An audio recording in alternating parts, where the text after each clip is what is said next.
امام نے امام حسن اور امام حسین علیہ السلام کو کس طریقے سے بھیجا تھا اور ان تک پانی پہنچایا تھا، اور یہاں پر اسی طرح کا ان کے قتل کا الزام لگا کر اور آپ پر مطلب جنگ، کیونکہ جنگ کرنا تھی، کوئی نہ کوئی بہانہ چاہیے تھا۔ تو بہرحال آئیے اس خطبے میں ہم آگے بڑھتے ہیں۔ ہم یہاں تک پہنچے تھے پیج نمبر 39 پر کہ شام میں جنگ کی آگ بھڑکانے کے لیے بہانے کے طور پر استعمال کرنے کی طرف اشارہ فرماتے ہیں۔ پیج نمبر 40، یہاں پر امام واضح طور پر ان لوگوں کی مذمت اور انہیں تنبیہ کرتے ہیں، خطبے کے آخر میں دشمنوں کی طرف سے خود کو دی گئی دھمکیوں کا ذکر کرتے ہیں جن کا آپ نے ان کو دندان شکن جواب دیا ہے۔ یہ خطبہ اور 10ویں، 26ویں اور 172ویں خطبے کی آپس میں نسبتیں اور شباہتیں رکھنے کی وجہ سے قابل ملاحظہ ہے۔ کون کون سے خطبے؟ 10واں خطبہ یعنی 10th خطبہ، 26 اینڈ 172، یہ جو تینوں خطبے ہیں ان کی آپس میں نسبتیں اور شباہتیں رکھنے کی وجہ سے قابل ملاحظہ ہے۔ اسی بنا پر احتمال ہے کہ ان خطبوں میں سے ہر خطبہ کسی ایک خطبے کا حصہ ہے جسے سید رضی رحمۃ اللہ علیہ نے تحقیق و تفقص کے بعد ہر کسی کو اس کی مناسبت کے حساب سے الگ الگ نقل کیا ہے۔ دلچسپ بات، عمرو واس کی ایک روایت کے مطابق اس نے ایک روز حضرت عائشہ سے کہا، یہاں پر میں اس کا ترجمہ پڑھ رہی ہوں، مجھے خوشی ہوتی کہ اگر تم جنگ جمل کے دن ماری جاتی۔ حضرت عائشہ نے تعجب سے پوچھا، اے بدذات منحوس، کس بنا پر؟ عمرو واس نے ان کے جواب میں کہا، کیونکہ تم تو اپنی موت اس دنیا سے چلی جاتی اور جنت میں داخل ہو جاتی، اور ہم تمہارے قتل کو علی کے سب و شتم کا لیے جواز بنا دیتے۔ یہ جو گفتگو ہے یہ عربی میں بھی تھی اور اس کا ترجمہ تھا، میں نے آپ کے سامنے ترجمہ پڑھا ہے۔ نہج البلاغہ کے بعد شارحین اس خطبے کو جنگ صفین کے موقع پر بیان کردہ خطبوں میں سے شمار کرتے ہیں، اور اس میں اس جنگ کی نسبت کچھ اشارے ملتے ہیں جو امیر شام کی طرف متوجہ کرتے ہیں، لیکن سید رضی رحمۃ اللہ علیہ نے جو مضامین ان کے لیے انتخاب کیے ہیں اور ابن ابی الحدید کی گفتگو سے بھی یہ استفادہ ہوتا ہے کہ اس خطبے کے مضامین ہر لحاظ سے دونوں گروہوں، ناقصین یعنی دھوکے بازوں، مارقین یعنی ظلم و ستم کرنے والوں سے بھی نسبت رکھتے ہیں، اور صرف جنگ جمل کے عہد و پیمان توڑنے والوں سے بھی نسبت رکھتے ہیں۔ شرح و تفسیر، پیج نمبر 41۔ جنگ جمل کی آگ بھڑکانے والے، جس طرح پہلے اشارہ ہوا کہ یہ خطبہ جنگ جمل کی آگ بھڑکانے والے طلحہ و زبیر اور ان کے دوستوں کی خیانت کاری پر مشتمل ہے۔ یہ دونوں حکومت کی ہوس میں دیوانے ہوئے جا رہے تھے اور امیر المومنین سے حکومتی اہم مناصب کے حصول میں ناکامی کے بعد نفس امارہ کی ہوس اور وسوسہ شیطانی کی بنا پر امام علی علیہ السلام سے اپنی جھوٹی بیعت توڑ دی اور لوگوں کے کچھ گروہوں کو اپنے گرد جمع کر لیا، اور پیغمبر اسلام صلی اللہ علیہ وسلم کی ہمسر حضرت عائشہ کو مذموم مقاصد کی تکمیل کے لیے اپنے ساتھ ہمراز و ہم عقیدہ بنا لیا، اور خلیفہ ثالث کے خون کے انتقام کے بہانے ولی خدا کے خلاف قیام کیا، اور بصرہ کو کئی سمتوں سے اپنے فاسد کاموں کے لیے پروپیگنڈے کا مرکز بنا لیا۔ امام علیہ السلام اس خطبے کی ابتدا میں ہی اس سازش کی طرف اشارہ فرماتے ہیں، الا وان الشیطان قد زمر، ہوشیار ہو جاؤ، شیطان اپنے گروہوں، یہ میں نے صرف ابتدائی حصہ پڑھا، ہوشیار ہو جاؤ، شیطان نے اپنے گروہوں اور سپاہیوں کو اپنے گرد جمع کر لیا ہے تاکہ ظلم اپنی منزل کی طرف پلٹ آئے اور باطل اپنے مرکز کی طرف واپس آ جائے۔ یہ گفتگو فتنہ و فساد پھیلانے والوں کی سرگرمیوں کی طرف اشارہ ہے جو خلیفہ ثالث کے قتل اور لوگوں کی حضرت علی علیہ السلام کی بیعت کے بعد سامنے آئیں۔ یا شیطانی گروہ سے مراد وہ لوگ ہیں جو خلیفہ ثالث کے زمانے میں بیت المال کا غلط استعمال اور اسلامی مملکت کی کھال ادھیڑ رہے تھے، اور خلیفہ ثالث کے بعد خود خلافت و حکومت کو حاصل کرنے کے لیے دنوں کی گنتی کر رہے تھے۔ امام نے اس معنی خیز گفتگو میں خبردار کیا ہے کہ آگاہ ہو جاؤ، شیطان صفت لوگ پروپیگنڈے کے ذریعے پھر جمع ہو گئے ہیں تاکہ تمہیں پھر سے ظلم و ستم کی جہالت اور باطل کی طرف پلٹا دیں، اور ان کا ہدف یہ ہے کہ اسلامی سرزمین میں ظاہر و اشکار ظلم و فساد اور بیت المال میں لوٹ کھسوٹ کا بازار گرم کریں، اور امام وقت کو اسلامی معاشرے کی اصلاح اور خلیفہ ثالث کے دور میں اسلام و مسلمین کے پیکر پر لگائے گئے زخموں پر مرہم پٹی رکھنے سے باز رکھیں۔ آپ اپنی گفتگو جاری رکھتے ہوئے اس حقیقت کو واضح فرماتے ہیں کہ ان شر پھیلانے والے شیاطین کے پاس اس مخالفت کے لیے جو وہ لوگ کر رہے ہیں کوئی دلیل نہیں ہے، اور تابع کرنے کے لیے ہر روشن و واضح منطق اور دلیل ان کے لیے بے سود ہے۔ Page number 42۔ اس کے بعد فرماتے ہیں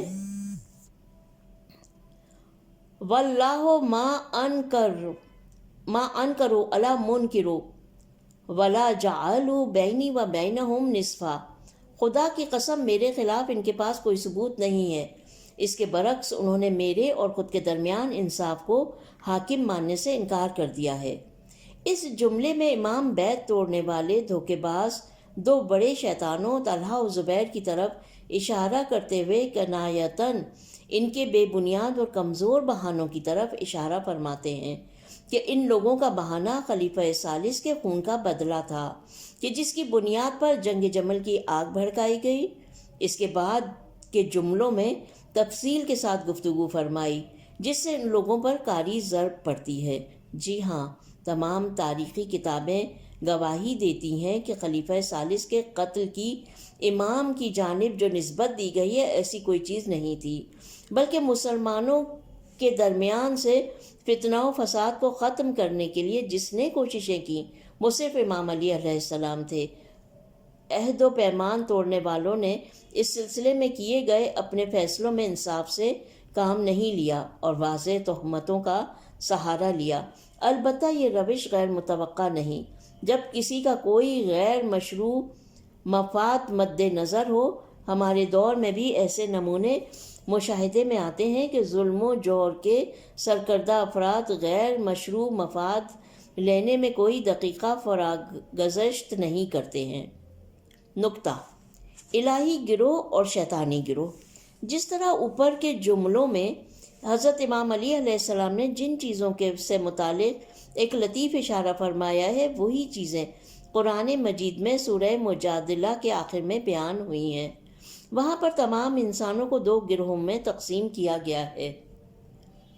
ان میں سے ایک رحمانی گروہ حزب اللہ، دوسرا شیطانی گروہ حزب شیطان۔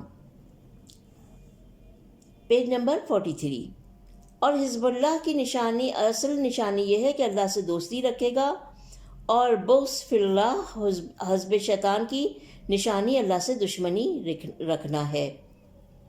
اس حقیقت کے بیان کے ضمن میں سچے مومنین دشمنان خدا سے ہرگز دوستی اور محبت کے لیے رابطہ برقرار نہیں رکھیں گے، اگرچہ اپنے نزدیک ترین افراد جیسے ماں باپ، بیٹا اور بھائیوں کی صورت میں ہی کیوں نہ ہو۔ آگے فرماتے ہیں اولئک حزب اللہ الا ان حزب اللہ هم المفلحون، یہ لوگ اللہ کا گروہ ہیں، آگاہ ہو جاؤ، اللہ ہی کا گروہ کامیاب ہے۔ ان کے مقابل ایسے گروہ ہیں جو اپنے منافع کی حفاظت کے لیے اور دشمنان خدا سے دوستی کے لیے رابطہ برقرار رکھتے ہیں، اور منافقت اور دوغلے پن کے ذریعے اپنے مال و متاع کے گھمنڈ میں آگے بڑھتے ہیں اور بندگان خدا کے درمیان ظلم و فساد کا بیج بوتے ہیں۔ قرآن مجید ان کے بارے میں فرماتا ہے استحوذ علیہم الشیطان فانساہم ذکر اللہ اولئک حزب الشیطان الا ان حزب الشیطان هم الخاسرون، شیطان ان پر مسلط ہو چکا ہے اور اس نے خدا کی یاد ان کے دل سے بھلا دی ہے، وہ شیطان کی پارٹی کے لوگ ہیں، خبردار ہو، شیطان کی پارٹی والے ہی خسارے میں رہنے والے ہیں۔ ان دونوں گروہوں کا وجود نزول قرآن مجید اور پیغمبر اکرم صلی اللہ علیہ وسلم کے زمانے میں ہی نہیں تھا بلکہ ہر زمانے میں ایک نئی شکل کے ساتھ ظاہر ہوتا ہے۔ اس بارے میں ایک شاعر نے کہا ہے، میٹھا اور کھارا پانی اسرافیل کے سور پھونکنے تک باقی رہے گا۔ اگر آج ہم اس جہاں کا نظارہ کریں تو روز روشن کی طرح نظر آتا ہے کہ یہ دو گروہ ایک دوسرے کے مد مقابل سفارہ ہیں۔ شیطانی گروہ ہر وقت طاقت اور دولت کے بلبوتے پر ظلم و بربریت اور فساد کے بیج بونے میں مشغول ہے، جبکہ الہی گروہ خدا کے دستورات پر کاربند رہ کر اگر ظاہراً ہاتھ خالی ہوں تو بھی اس ظالم گروہ کے مقابل استقامت دکھاتے نظر آتے ہیں۔ شیطانی گروہ ہمیشہ کسی مناسب موقع پر انتظار میں رہتا ہے، اور یہ موقع حکومتوں کی تبدیلی اور زمانے کی دگرگونی کے وقت ملتا ہے۔ اچھا، یہاں پر جو آیات استعمال کی گئی ہیں جو دو آیات ہیں، وہ ایک آیت ہے سورہ مجادلہ کی آیت نمبر 22، دوسری ہے سورہ مجادلہ کی آیت نمبر 19۔ ہم آ جاتے ہیں پیج نمبر 44 پر۔ اس کا روشن نمونہ حضرت علی علیہ السلام کی حکومت کے ابتدائی دنوں میں نظر آیا۔ خلیفہ ثالث کے دور میں اپنی جانوں سے ہاتھ دھونے والے جاہل لشکروں کی اولادوں نے پروردگار کے خالص بندے کے مقابلے میں قیام کرنے کے لیے ایک دوسرے کا ساتھ دیا تاکہ وہ ظلم و ستم جو حکومت مولا علی علیہ السلام میں ختم ہوا تھا پھر سے زندہ کریں۔ مولا کے فرمان کے مطابق ظلم اپنے وطن کی طرف چل پڑا اور باطل کی جڑیں انجام کو پہنچ چکیں۔ حضرت امیر المومنین علیہ السلام اپنی حکومت کے ان حساس لمحات میں اہل ایمان کو خبردار کرتے ہیں کہ ہوشیار رہو تاکہ لشکر شیطان کے جال میں مت پھنس جاؤ اور ان کی سازشوں کے شکار مت ہو جاؤ۔ ضمناً مذکورہ تعبیر سے یہ بات روشن ہو جاتی ہے کہ ظلم و جور کا وطن وہی جگہ ہے جہاں لشکر شیطان زندگی بسر کرتا ہے، اور باطل کی بنیاد وہی اصول ہیں جن پر شیطانی گروہ کاربند ہے۔ اب آ جاتے ہیں ہم خطبے کے دوسرے حصے کی جانب۔ دوسرا حصہ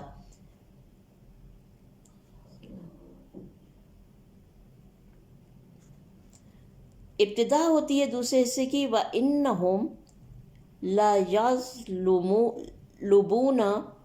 لَيَظْلُمُونَ حَقًّا هُمْ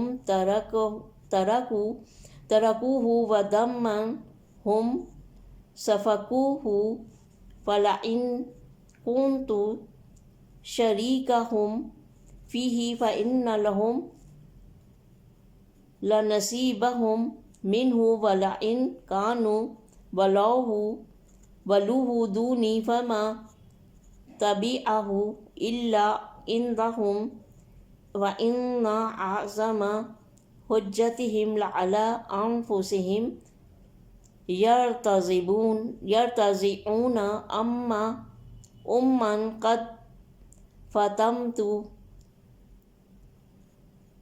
وَيُحْيُونَ بِبِدْعَةٍ قَدْ أُمِّتَتْ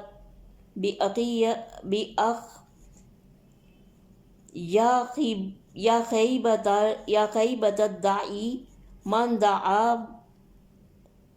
وَإِلَىٰ مَا أُجِيبَ وَإِنِّي لَرَاضٍ بِحُجَّةِ اللَّهِ عَلَيْهِمْ وَعِلْمِهِ فِيهِمْ۔ وہ مجھ سے اس حق کا مطالبہ کرتے ہیں جو خود ہی انہوں نے چھوڑ دیا ہے، اور اس خون کا عوض چاہتے ہیں جسے خود انہوں نے بہایا ہے۔ یہ ترجمہ ہے۔ عربی کی عبارت میں کوئی غلطی ہو گئی ہو تو پروردگار عالم مولا کائنات کی بارگاہ میں اور پروردگار عالم اور مولا کائنات کی بارگاہ میں معافی کی طلبگار ہوں، اور اگر کوئی غلطی آپ لوگوں کی نظر سے گزرے اور آپ کو ایسا محسوس ہو تو مجھے یقین ہے کہ درگزر فرمائیں گے۔ یہ ترجمہ ہے کہ وہ مجھ سے اس حق کا مطالبہ کرتے ہیں جو خود ہی انہوں نے چھوڑ دیا ہے، اور اس کے خون کا عوض چاہتے ہیں جسے خود انہوں نے بہایا ہے۔ اب اگر اس میں ان کا شریک تھا تو پھر اس میں ان کا بھی تو حصہ نکلتا ہے، اور اگر وہی اس کے مرتکب ہوئے ہیں میں نہیں تو پھر اس کی سزا بھی صرف انہی کو بھگتنی چاہیے۔ جو سب سے بڑی دلیل وہ میرے خلاف پیش کریں گے وہ انہی کے خلاف پڑے گی۔ وہ اس ماں کا دودھ پینا چاہتے ہیں جس کا دودھ منقطع ہو چکا ہے، اور مری ہوئی بدعت کو پھر سے زندہ کرنا چاہتے ہیں۔ اف کتنا نامراد! یہ جنگ کے لیے پکارنے والا ہے، وہ کون ہے جو للکارنے والا ہے، اور کس مقصد کے لیے اس کی بات سنی جا رہی ہے؟ اور میں اس سے خوش ہوں کہ ان پر اللہ کی حجت تمام ہو چکی ہے اور ہر چیز اس کے علم میں ہے۔ پیج نمبر 45، شرح و تفسیر۔ ہیلا و بہانہ کرنے والے ذلیل لوگ۔ امام علیہ السلام اپنے اس وسیع خطبے میں اور اس سے پہلے بھی انتہائی مختصر انداز میں لیکن وسیع معنی کے ساتھ شرح بیان فرماتے ہیں۔ اس میں عہد و پیمان توڑنے والوں اور مسلمانوں کے درمیان جنگ کی آگ بھڑکانے والوں کو دلائل سے ان پر کاری ضرب لگا کر خاموش کر دیا۔ اس حصے میں آپ کی گفتگو سے خلیفہ ثالث کے خون کا بدلہ لینے والے طلحہ و زبیر اور ان کے ساتھیوں کے اصلی مقاصد کی طرف اشارہ ہوتا ہے۔ وَإِنَّهُمْ لَيَطْلُبُونَ حَقًّا هُمْ تَرَكُوهُ وَدَمًّا هُمْ سَفَكُوهُ۔ یہ لوگ ایسے حق کا مطالبہ کرتے ہیں جسے انہوں نے خود ترک کیا ہے، اور ایسے خون کا انتقام مجھ سے چاہتے ہیں جسے انہوں نے خود بہایا ہے۔ مشہور مورخ طبری اپنی تاریخ میں خلیفہ ثالث کے کسی دوست سے نقل کرتے ہیں کہ جب لوگوں نے بلوا کر کے خلیفہ ثالث کو گھیرے میں لے لیا تو امام علیہ السلام خیبر میں تھے۔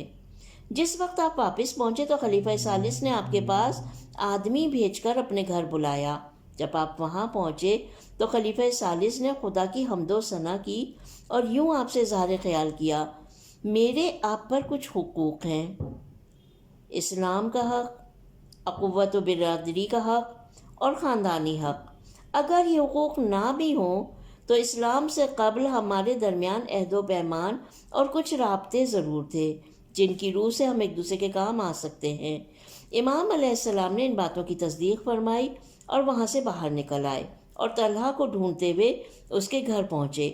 وہاں لوگوں کا بہت بڑا مجمع تھا۔ آپ نے طلحہ سے فرمایا: اے طلحہ، یہ تو نے کیا شور شرابہ برپا کیا ہوا ہے؟ طلحہ نے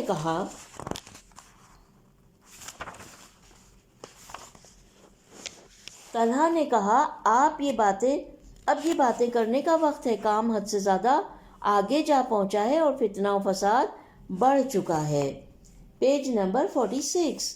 امیر المومنین نے اس پر اپنی باتوں کا کوئی اثر نہ دیکھا تو وہاں سے چلے گئے۔ خلیفہ ثالث کے پاس واپس آئے اور بیت المال کی طرف تشریف لے گئے اور فرمایا: اس کا دروازہ کھول دو۔ مگر چابی نہیں ملی تو آپ نے بیت المال کا دروازہ توڑنے کا حکم دیا۔ جب دروازے کو توڑا گیا تو آپ نے فرمایا: بیت المال کے اندر سے تمام سامان باہر نکال کر لے آؤ۔ باہر لا کر ڈھیر کر دیا گیا تو آپ نے بیت المال کو لوگوں میں تقسیم کرنا شروع کیا۔ یہ بات شہر میں پھیل گئی اور جو لوگ طلحہ کے گھر میں جمع تھے ان تک بھی یہ بات پہنچ گئی۔ بیت المال کی تقسیم کی بات سنتے ہی لوگ آہستہ آہستہ وہاں سے نکلتے چلے گئے اور صرف طلحہ وہاں باقی رہ گیا۔ یہ خبر جب خلیفہ ثالث تک پہنچی تو وہ خوش ہو گیا کیونکہ طلحہ کا ان کے خلاف پروپیگنڈا ناکام ہو گیا تھا۔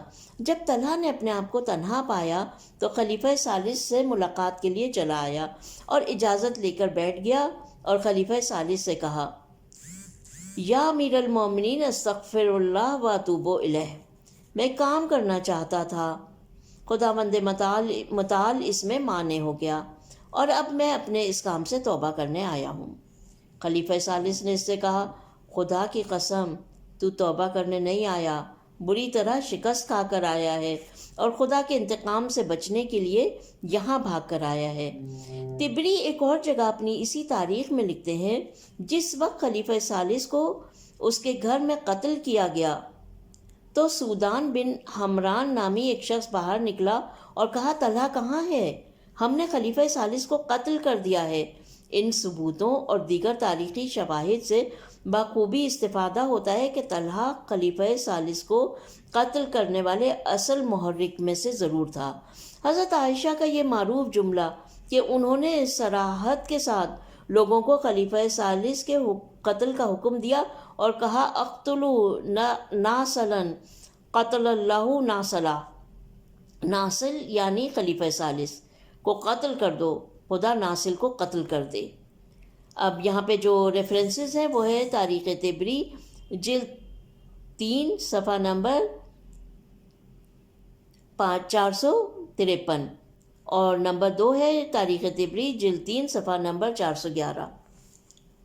پیج نمبر 47، ابن ابی الحدید نہج البلاغہ کے کسی ایک خطبے میں جنگ جمل کے بارے میں گفتگو کرتے ہوئے صراحت کے ساتھ کہتے ہیں کہ تاریخ اسلام لکھنے والے یہ اعتراف کرتے ہیں کہ حضرت عائشہ خلیفہ ثالث کی سخت ترین دشمنوں میں سے تھیں، یہاں تک کہ اپنے گھر پر پیغمبر اکرم صلی اللہ علیہ وسلم کا لباس آویزاں کر دیا تھا، اور جو لوگ اس کے قریب آ کر اسے دیکھتے تھے ان سے کہتی تھیں کہ دیکھتے ہو یہ پیغمبر اکرم صلی اللہ علیہ وسلم کا کرتا ہے جو ابھی میلا بھی نہیں ہوا ہے، لیکن خلیفہ ثالث نے سنت پیغمبر اکرم صلی اللہ علیہ وسلم کو فرسودہ کر دیا ہے۔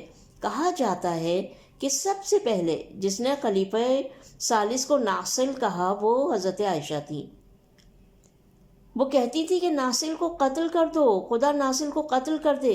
یہاں تعجب کی بات یہ ہے کہ جو لوگ خلیفہ ثالث کے خون کے انتقام کے لیے اٹھ کھڑے ہوئے ہیں، بے ایمان و بے تقوی سیاستدان خود اپنی پارٹی کے لوگوں کے ذریعے سیاست چمکانے کے لیے پروپیگنڈا کرتے ہیں اور بعد میں دفاعی پوزیشن اختیار کرتے ہوئے اس پروپیگنڈے کے خلاف لڑتے بھی خود ہیں۔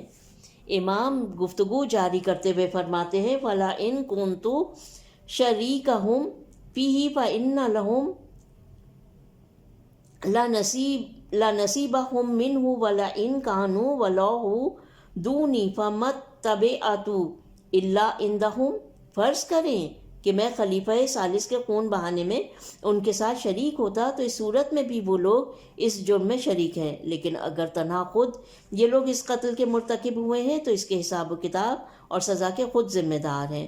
سب جانتے ہیں کہ یہ لوگ خلیفہ ثالث کے قتل میں شریک تھے، اور اگر فرض کی بنیاد پر مجھے بھی اس کام میں شریک سمجھتے ہیں جبکہ اس قتل میں میں شریک نہیں تھا بلکہ اس فتنہ و فساد کی آگ بجھانے کے لیے میں نے بہت کوششیں کی ہیں، تو ان کے اس قتل میں شریک ہونے میں بھی کبھی کسی کو کوئی انکار نہیں ہو سکتا، اور اگر اصلی قاتل یہ لوگ ہیں تو انہیں جواب دہ ہونا چاہیے، اور خلیفہ ثالث کا خون ان کی گردن پر ہے۔ یہ کس قدر بے شرمی کی بات ہے کہ خلیفہ ثالث کے قتل کا بدلہ یہ لوگ مجھ سے لینا چاہتے ہیں۔ آپ فرماتے ہیں کیونکہ وَإِنَّ أَعْظَمَ حُجَّتِهِمْ لَعَلَىٰ أَنفُسِهِمْ، ثبوت کے طور پر پیش انفسہم،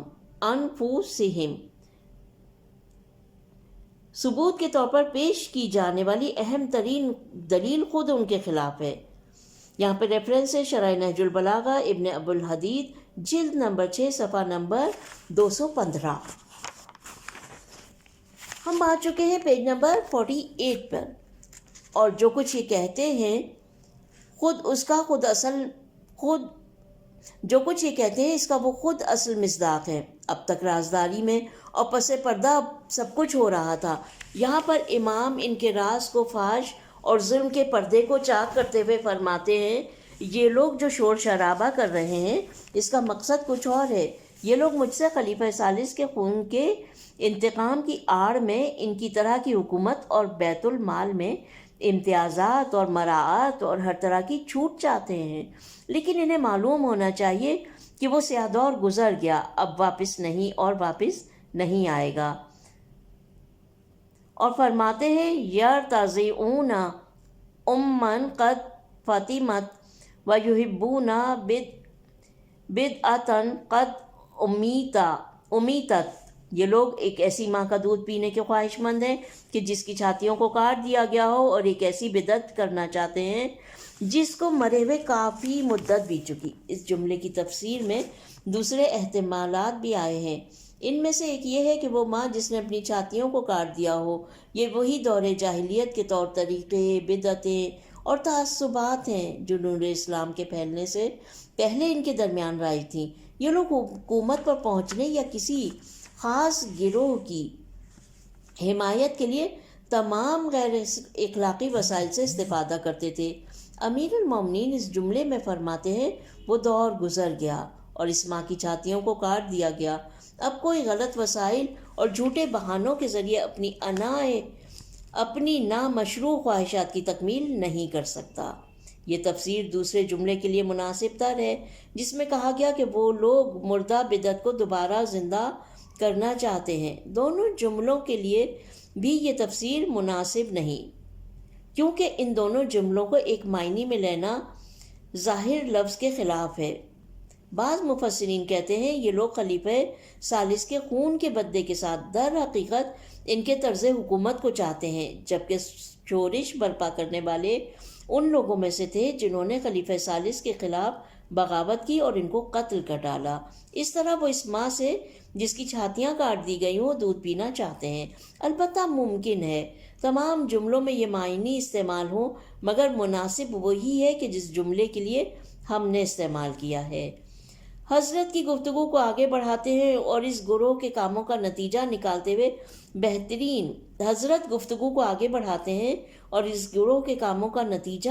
ہوئے بہترین تعبیر کی طرف اشارہ فرماتے ہیں۔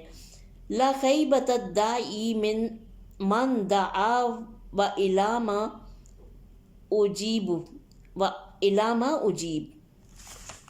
اے نا امیدو، ان دعوت کرنے والوں کے پاس آؤ، آ کے دیکھو یہ کس کی دعوت دے رہے ہیں اور یہ نادان لوگ کس کی دعوت قبول کر رہے ہیں۔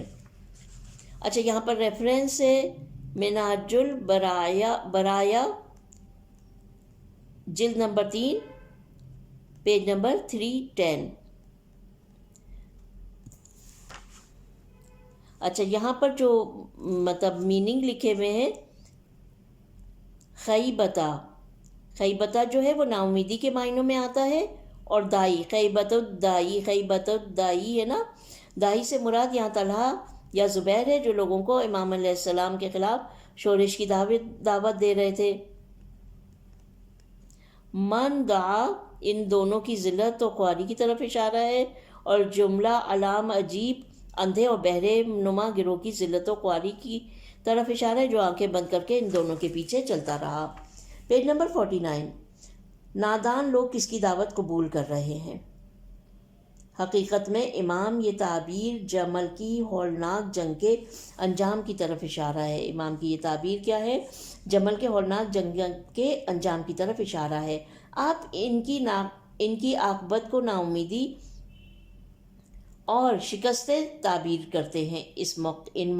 ان موقع پرستوں کی عاقبت خراب ہے، جو خود خلیفہ ثالث کے قتل میں براہ راست ملوث ہیں۔ ان کو قتل کرنے کے بعد اپنی سیاست چمکانے کی خاطر بدلہ لینے اٹھ کھڑے ہوئے اور مسلمانوں کے درمیان فتنہ و فساد برپا کیا، اور کچھ گروہ بہرے اور اندھے ہو کر ان کے پیچھے چل پڑے اور دنیا اور آخرت میں ذلیل و رسوا ہوئے۔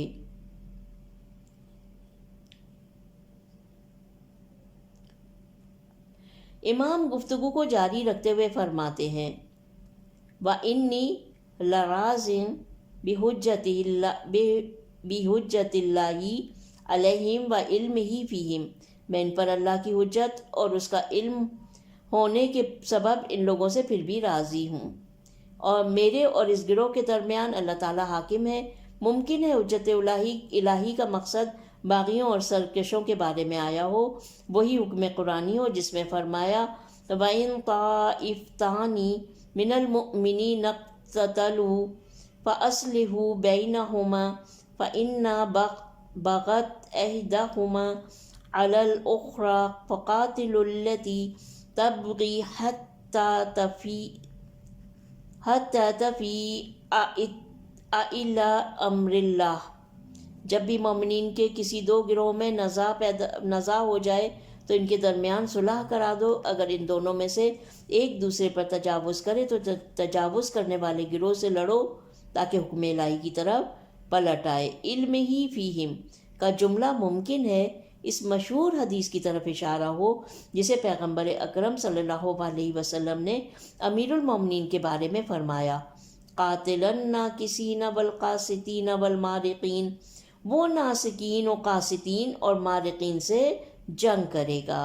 اس وقت حضرت ام سلمہ سلام اللہ علیہ نے ان تین گروہوں کے بارے میں سوال کیا تو پیغمبر اکرم صلی اللہ علیہ وسلم نے اس کی تفسیر میں فرمایا ناقصین سے مراد جمل کے عہد و پیمان توڑنے والے لوگ ہیں، اور قاسطین سے مراد امیر شام کی فوج ہے، اور مارقین سے مراد نہروان کے ناصبی ہیں۔